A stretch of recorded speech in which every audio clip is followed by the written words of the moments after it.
Di tengah kehidupan yang serba cepat dan penuh tekanan ini, kita sering memahami cinta sebagai hubungan timbal balik antara aku dan kamu, antara memberi dan menerima, antara harapan dan kekecewaan.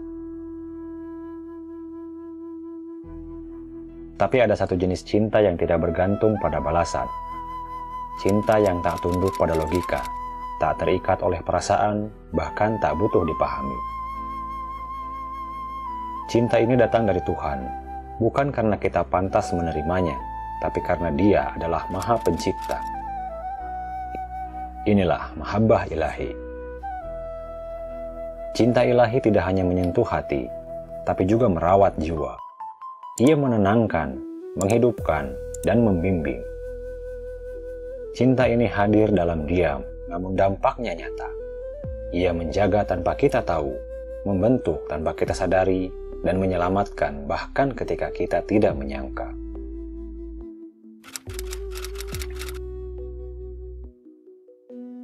Dalam firman-Nya kepada Nabi Musa alaihissalam, Allah berfirman, "Dan aku telah melimpahkan kepadamu mahabbah yang datang dariku, dan supaya kamu diasuh di bawah pengawasanku." Ayat ini bukan hanya menggambarkan cinta Allah kepada Musa, tapi juga memperlihatkan seperti apa sifat cinta ilahi itu sendiri. Penuh kasih, penuh perlindungan, dan mengandung bimbingan spiritual yang halus dan dalam.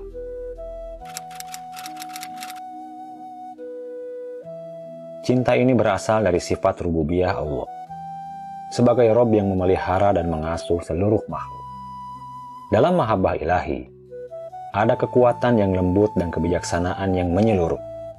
Ia bukan sekedar rasa, tapi energi hidup yang mengangkat, membersihkan, dan menuntun manusia kembali pada hakikat dirinya. Jika Allah mencintai seorang hamba, maka cinta itu akan menjadi kekuatan yang menggerakkan hidupnya. Seperti ruang pengasuhan yang membentuk dan menyembuhkan, cinta ini menuntun seseorang melewati kesulitan, bukan untuk menghukumnya, tapi untuk mendewasakannya. Bahkan penderitaan bisa menjadi alat pendidikan dari Tuhan. Bukan karena Tuhan tidak sayang, justru karena cintanya sedang bekerja dengan caranya sendiri.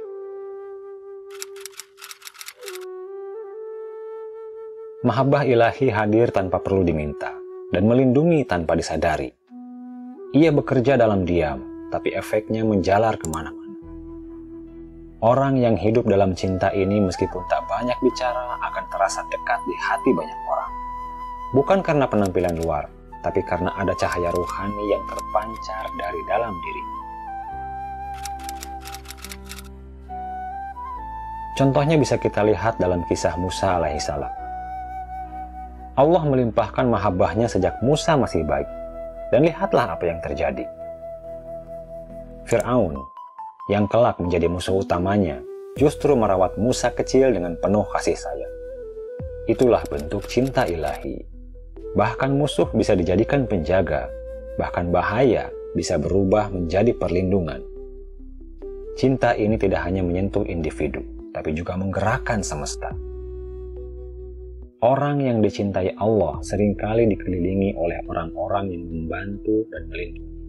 Bahkan tanpa mereka sadar mengapa mereka melakukan itu. Sebab cinta ilahi bekerja melalui banyak cara dan tidak selalu terlihat.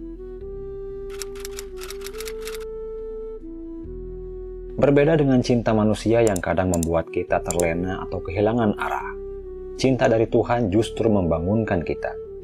Ia menghidupkan kesadaran, membuka mata batin, dan mengembalikan kita kepada diri kita yang sejati. Masih dalam ayat tadi, Allah tidak hanya menyebut tentang cintanya, tapi juga menegaskan bahwa Musa diasuh di bawah pengawasannya.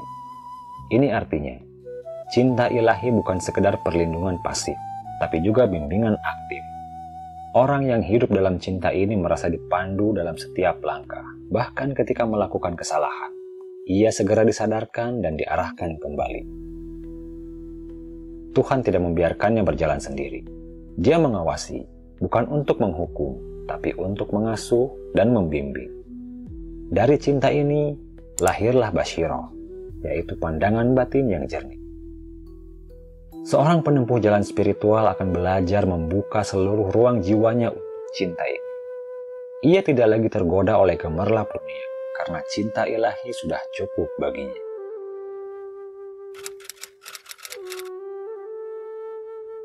Lalu bagaimana kita tahu bahwa kita mencintai Tuhan?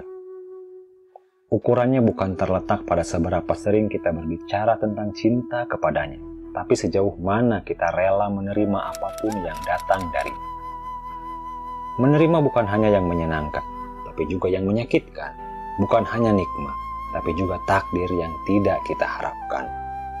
Karena cinta sejati bukan soal apa yang kita terima, tapi siapa yang memberinya. Jika kita benar-benar mencintai Tuhan, kita juga mencintai semua yang datang darinya, bahkan luka dan kehilangan, karena kita tahu semua itu adalah caranya untuk membentuk kita. Sobat Rumi, dalam mahabbah ilahi tidak ada syarat, tidak ada tuntutan, yang ada hanyalah penyerahan.